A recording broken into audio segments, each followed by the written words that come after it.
There we go. All right. Welcome in, everybody. Welcome to the Women's Wellness Network. And we have a guest today, Tamara Veitch. Hello, how are you doing?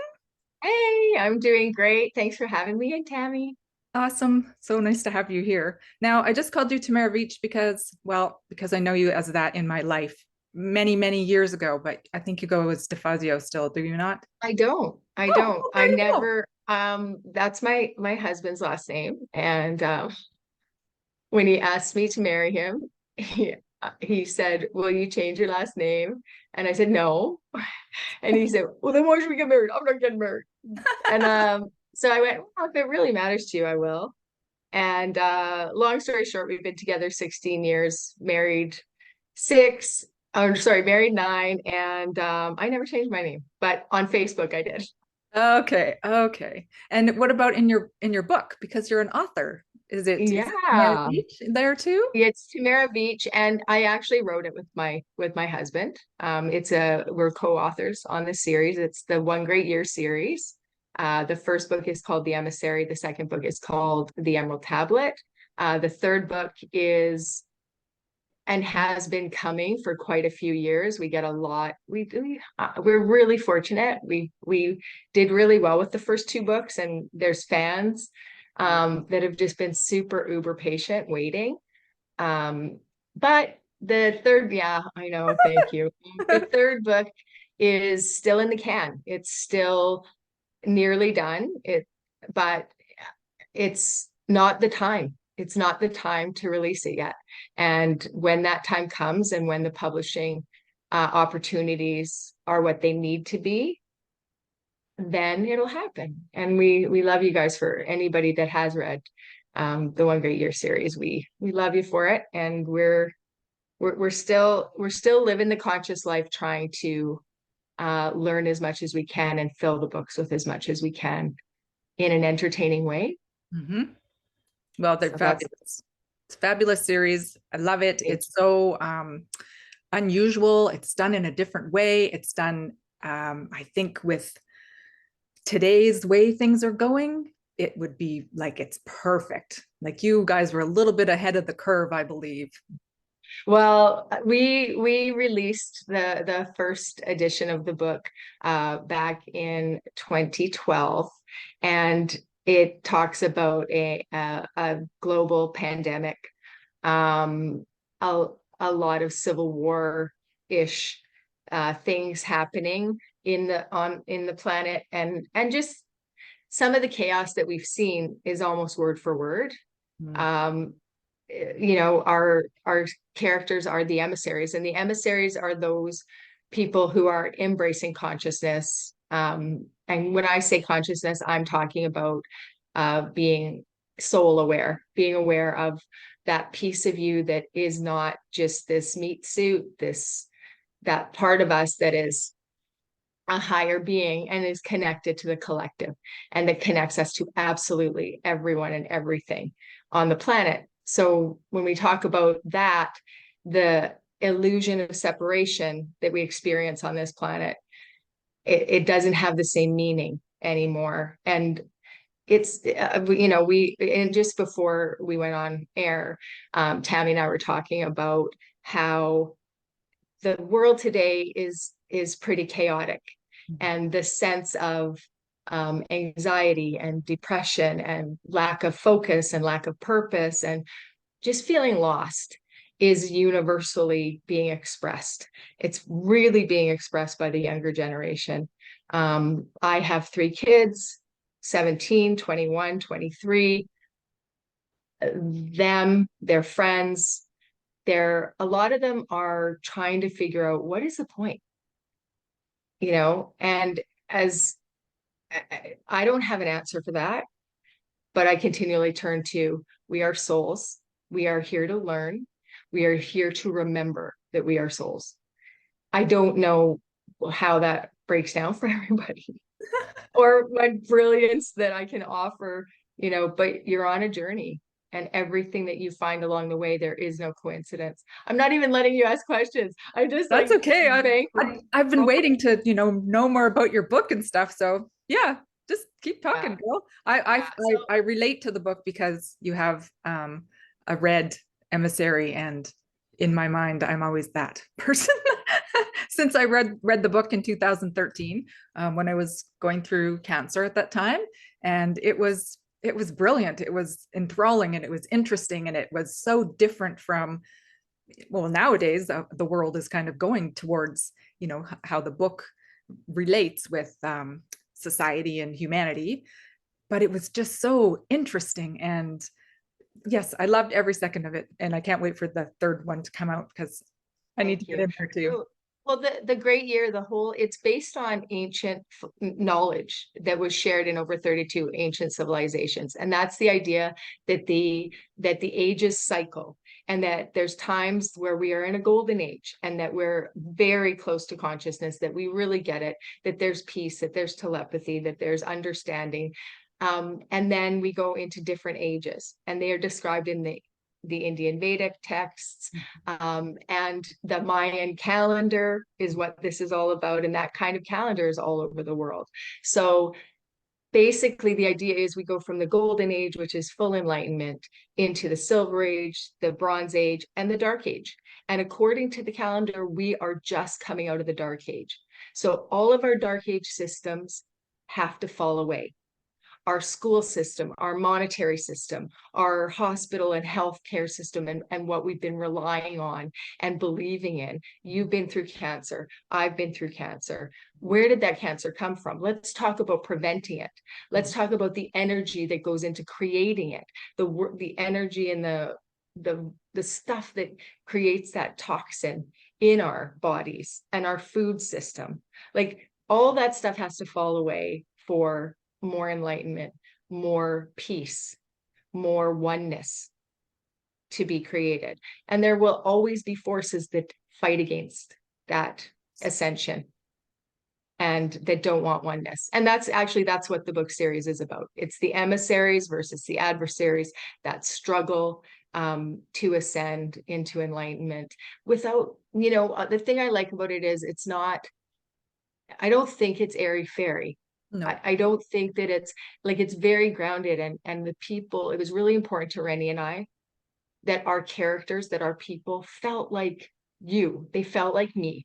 They go through mentally what we go through, feeling love, being obsessed with, finding that love, that soulmate, that person that, we're really connected with, or people, Right. and going through those times in life that give us the lessons on our path that we're supposed to learn. Well, you have a good insight into it because I know you've done some traveling also and seen some of these places with your own eyes and felt the vibration of the area. And yeah, you've really studied it, and that shows, it shows in your writing and in the way that you speak even. So I appreciate it Thank very much. And I'm sure a lot of you. other people will too. Yes. Thank you. Well, I highly recommend traveling. I mean, we traveled to Bolivia and Peru, to the locations of some of our settings. My husband Rennie has traveled all over the world. There's nowhere that we set our stories that we haven't seen yet. The coming book, we haven't been able to go to. That's part of the reason it's held too. We haven't been able to go. I don't want to say where it is because I don't want to give away anything. But we haven't been able to go there because it's not safe now. Oh, And I believe that it's not safe because it's such an important area. right. I believe that it's, there's a very good chance that the reason the area cannot be visited is because it's got such high vibration, and the ley lines, and what we're all capable of doing.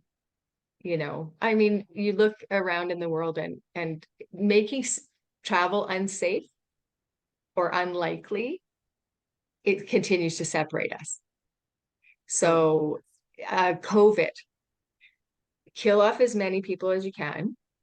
It didn't really go how I think it was meant to. Um, live everyone in fear, pit people against each other. In our book, well in advance of COVID ever happening, we wrote it that people would start to pit each other. They're going to infect us. They won't get vaccinated. Like the vaccination issue was a giant mess. for people. And when we saw it actually playing out exactly how we thought it would, worse. We could have written it worse. And it was like, okay, we knew this was coming. It's all in a playbook. So, you know, we gotta look out for each other. We have to smile at people. We have to tell people positive things and reach out a hand and, you know, drop into that heart center all the time and feel the gratitude and pass that on to the world. Because honestly, this world could break me down. It's not my ideal. I'm like a very empathetic, sad, like I feel so much, and I know I'm not the only one. There's millions and millions and millions of people that are sensitive, that feel this. But I know I'm supposed to be here to hold space of love and connection and love and connection in every little thing I do, at work every day, at hockey, at it doesn't matter what I'm doing. If I'm walking my dog and I make eye contact and say good morning, I help somebody with their groceries. Like it's those little connections that are holding that heart space and love that every one of us do that make a enormous ripple. I agree. I think that what you just said there, it's like the glue that's keeping us together, that's keeping Yeah. us together as humanity. And it's such a small thing and it's so simple to be able to do. And we can just do it anytime, right? We can do it anywhere we go. And it's so much as just a smile, right? Like nothing, you don't have to give them a big hug or you don't have to offer to drive them wherever or whatever, you know what I mean? It's just simple kindness and the compassion of being a human. And yeah, the more that we can emanate that, the more that it will be felt, I think. And it's like, it's kind of a movement in itself doing that. Yeah. I think something that I realized had happened to me in the last year that I didn't know it was happening and I just flipped it was just my beliefs about, you know, I grew up in not a religious home, but in a United Church, like sort of religious God home. Like they're believing in God and believing in an afterlife.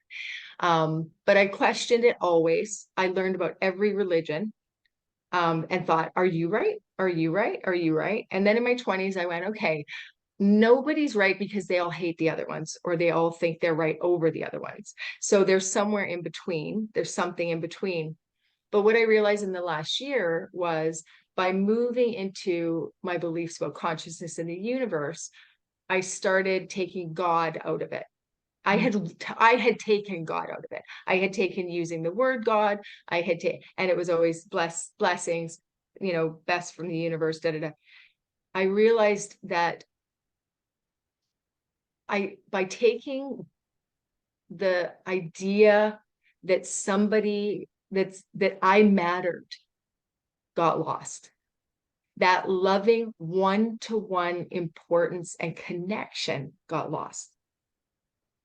And when I brought that back, that I do matter, I'm not just a hair on the dog of consciousness soaking in experience, because it's really easy to go there, that we're just having an experience and that it's a Akashic field and we're all just grabbing little bits of information and feeding it to the consciousness. And yeah, okay, yes, that's the case. I think that could really be the case, but I still matter.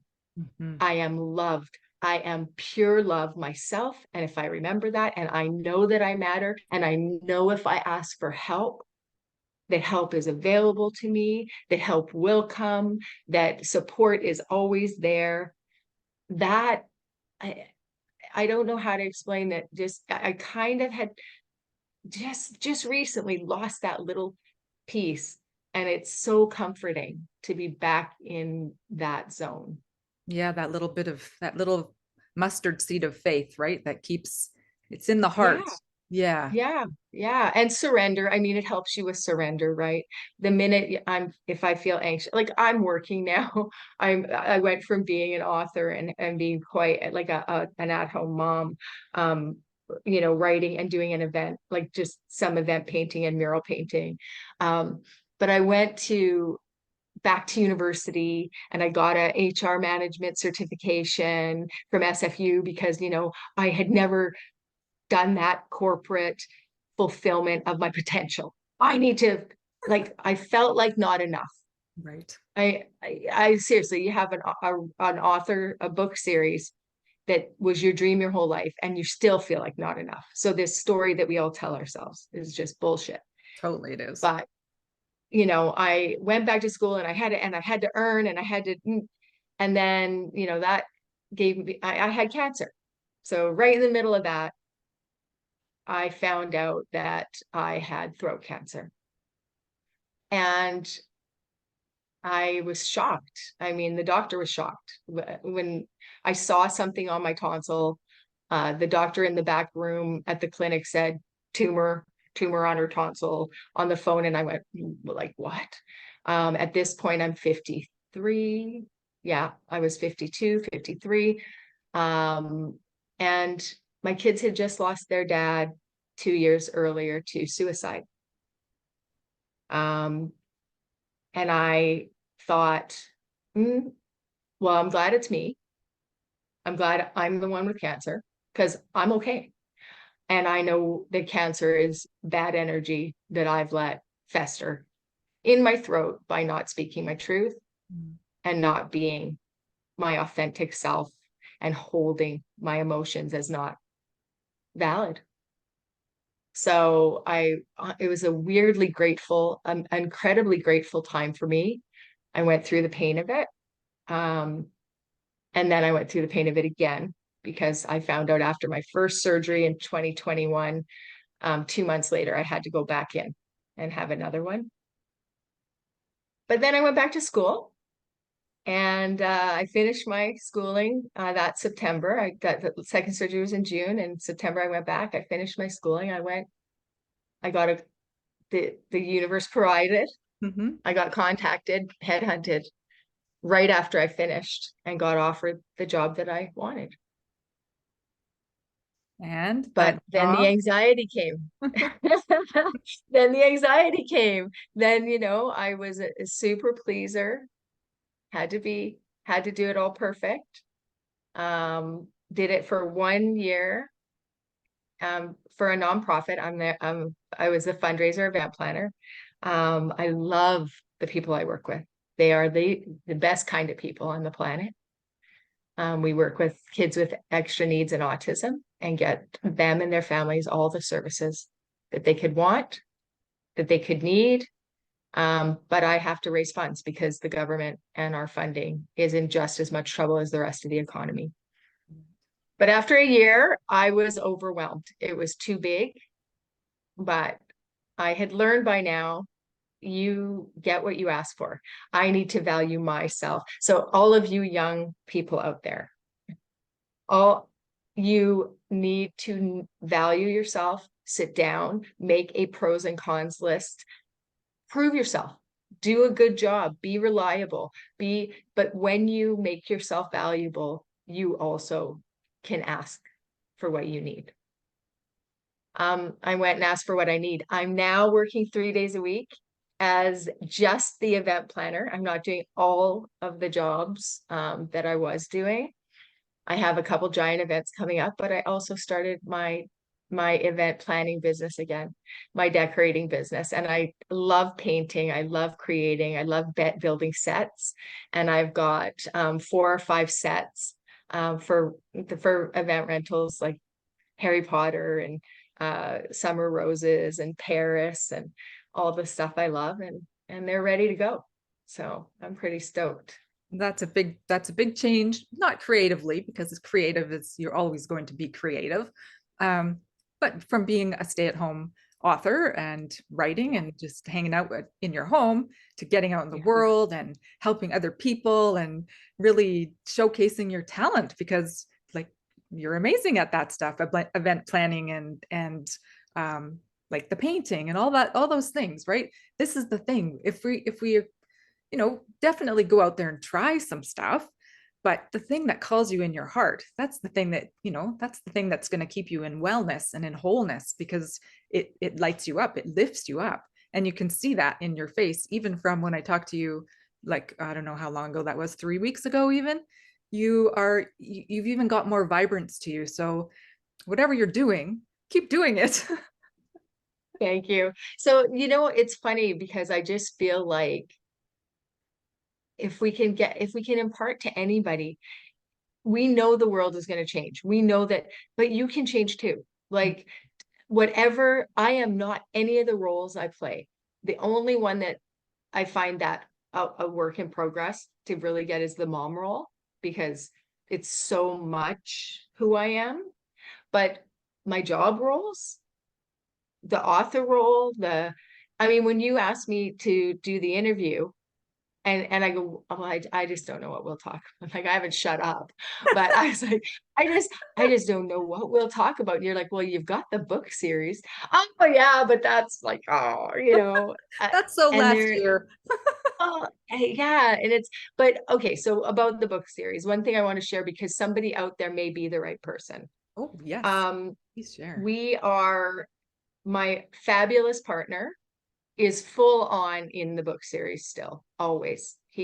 Where I step away and I need space for myself to continue to create other things and to um, just needing space from it, because there's been some complications.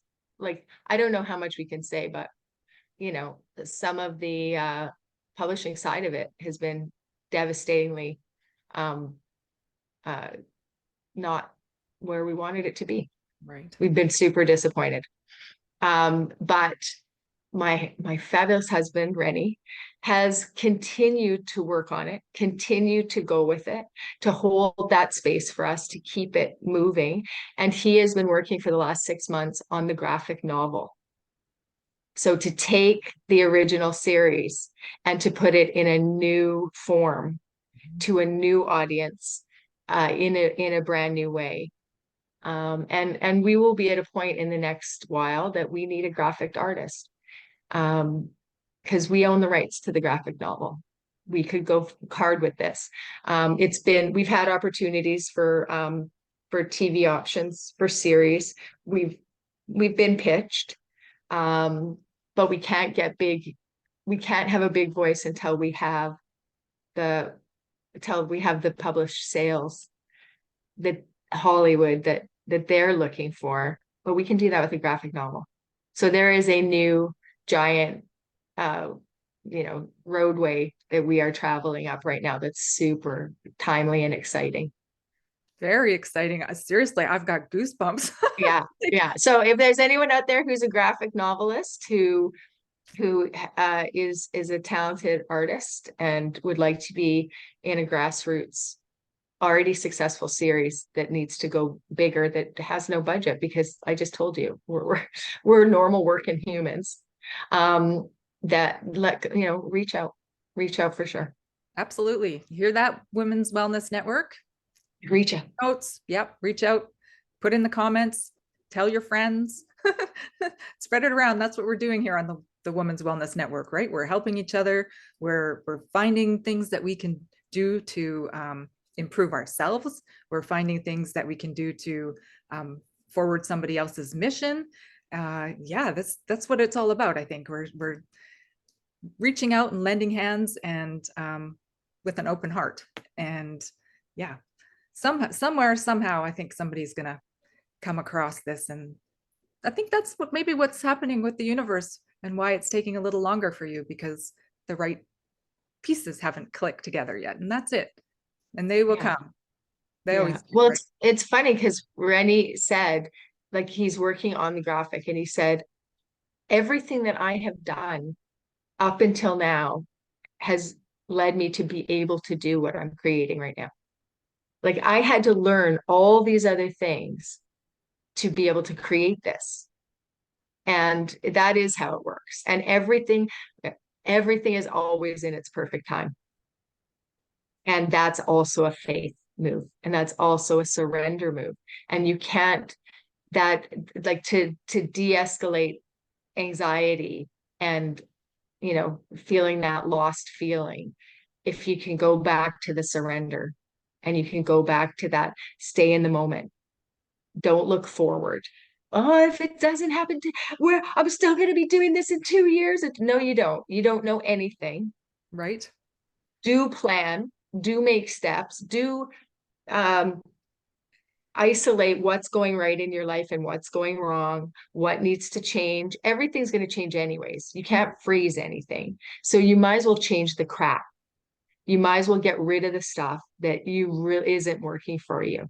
And that's scary sometimes. Like change is scary. We Definitely. get fearful. We hang on to things even if we know they're not good for us. We talked earlier about the cancer, and I said I had this lump in my throat. Yes. I was having, when Rennie and I were writing together at that point in my life, we were working on our book. I was holding in, I can't stand you. I want to kill you Oh, and I want a divorce. Like I'm just like, I can't do this. I can't do this. And I couldn't say it because I'm still here. I yeah. didn't want that. I just wanted it to be better. And as much as we were trying, it was a tough time for us. And it was a time where we weren't being, we're being conscious in all these other ways, but we're being little 3-year-olds with each other. We are literally triggering each other and battling. Our inner childs are just going, you. And, as much as we try now to take the responsibility, it's always me. It's always me. It's always what I'm projecting on him. It's, because he isn't an abusive person. He isn't a bad partner. He isn't any, does he get annoying? Sure. But so do I. Like, He's human. seriously, I'm human. He's human. But if someone's going to trigger you, it's going to be that person. Speak your truth, Yeah. tell them I'm literally choking on this, like I don't want this, I feel like I want this, but what I really want is to have a happy marriage. What I really want is to never argue in front of my kids. Right. What I really want is for us to be grown up You and got to in the voice moment. those things though, right? Well, you have to learn them. Yeah. You have to learn them. And yeah, and I luckily we found a really important mentor and teacher. Her name is Gila Golub. Um, and she's in Vancouver and she's a small mentor. She's not giant with big flashing lights, but she's taken the work of so many um other people and she's brought it together in a useful way. And she points us at the work. Do I do it all right? No, she does a group session every week with all of us, with anybody that's been through her programs. And you can go every single Tuesday. And 3 weeks ago, I have not been back since this. So that speaks to this, that how hard it is. 3 weeks ago, I went on and said, I'm feeling this. I'm struggling. I still feel like cutting and running sometimes. I still feel like so separated that it would just be easier Right. to cut and run. And she said, you're looking outside. You're doing the blame. You're still 3 years old. You've got to do the work. You've got to do the inner work. And she's right. And it pisses you off, Right. right? It's a grind. It is a grind. But I will tell you, the freedom you have, like the immediate relationships that are super tight, Mhm. they're the hardest ones because but out in the world, nobody gets my goat. I can see everybody's little child. I can see everybody's innocent soul at work, in situations. I go, oh, I see this pattern here because I'm this level of consciousness around, wow, they're going through something today. Right. Yeah. They're a good mirror. You've been there, you know it, you see what it is. Yeah. And still, even if sometimes we're still going through it and we don't want to look at that because, oh, that's ugly. That's not me. But Yeah, maybe, maybe it is. exactly. Exactly. Oh my. Well, this has been amazing. I mean, for somebody who said, well, I don't know what I'm going to talk about, I knew we'd find lots of things to talk about. Seriously. I honestly, I mean, I wonder if Miss Patton is going to watch this. Our Oh, I hope lovely so. Cat, Catherine. I love. I just occurred to me. She'll go, oh, I'm not surprised she talked through the whole entire thing. She was our teacher in junior high. All my teachers wrote she talks too much. It could be a nervous thing. I can be more quiet. Um, When? but when well, I can I'm just listen. kidding. I I'm just can kidding. listen. You So are a very if busy I'm in, teacher. thank you, thank you.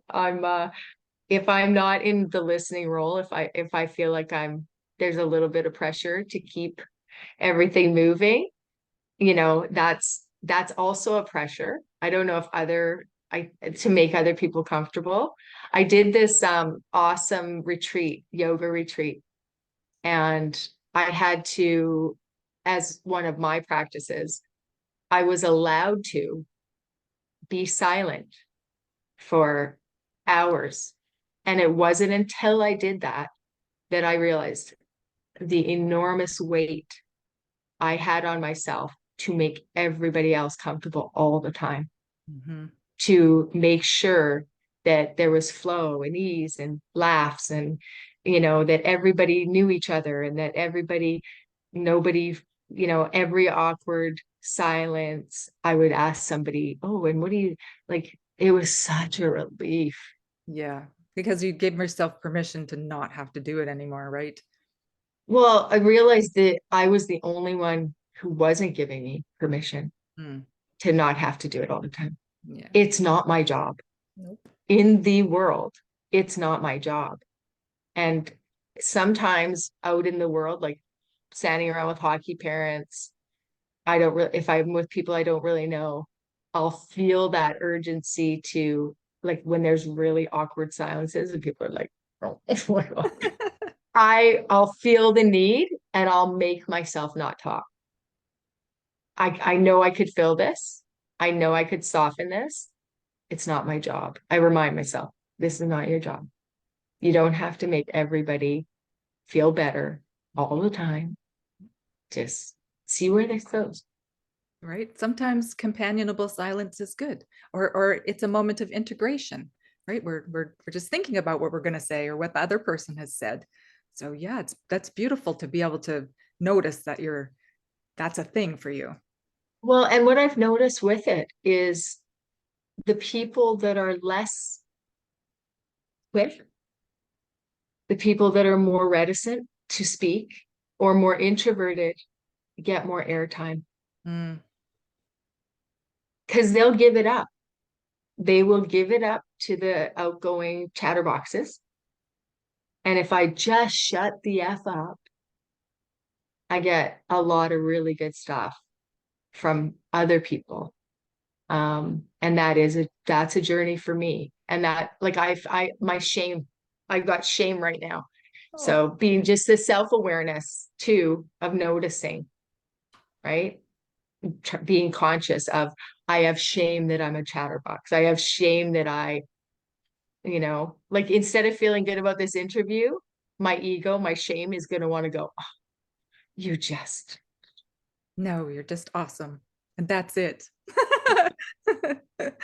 but so being aware of your ego, like being aware of my ego, I can look at that and go, no, don't be a jerk. Like, you're good. You're good. But if I wasn't aware of it and what it was doing, Hmm. I would just feel that. And I would just feel that shame. And I would just let it sit in the pit of my stomach. And I would just let it eat away at me. And I would just let my self-worth tank. Right. And my not enoughness would grow. Oh, you're too much. You're not enough quiet. You're not enough this. You're too much everything else. So fuck people, don't do this to yourself. You are perfect as you are. You are perfect as you are. You are perfect as you are. And look in the mirror and remind yourself, I am enough. I am enough. I am enough. And if every woman on this planet and man, but we're in the women's group, if we all did this, we would have no separation. We would have no anger at each other. We would have no jealousy and envy and need. We could just love and connect. Absolutely. Oh my God, that's beautiful. And this is a beautiful place to end that I agree. because yes, now people can go and think about that because it's very poignant. And thank you for pointing that out. And thank you for sharing that. And thank you for sharing yourself because, it's not so easy sharing yourself and being real sometimes, but you're one of the most real people I know. So we'll just, Thank you, Tammy. I love you. Thank you oh, for what you're building here. thank you. It's vitally important that we build positive communities over and over and over and over. Be part of 10 of them, be part of 50 of them. Absolutely. It's really important because we're setting little fires, little signal fires across the globe, right? Absolutely. Absolutely. Oh my goodness. Okay, so when people want to connect with you or find your book, how can they do that? Well, you can find the book on Amazon. It's on Amazon, so it's The Emissary and the Emerald Tablet on by Tamara Veitch and Rennie DeFazio. There is another book called The Emissary, but it's not ours. You won't find us there. There's an ebook. There's also for the first for book one, there's also an audiobook, and Rennie did all the voiceover, and actually I'm in there a little bit too. But yeah, so there's all the different versions of the book available. And we have a Facebook page too.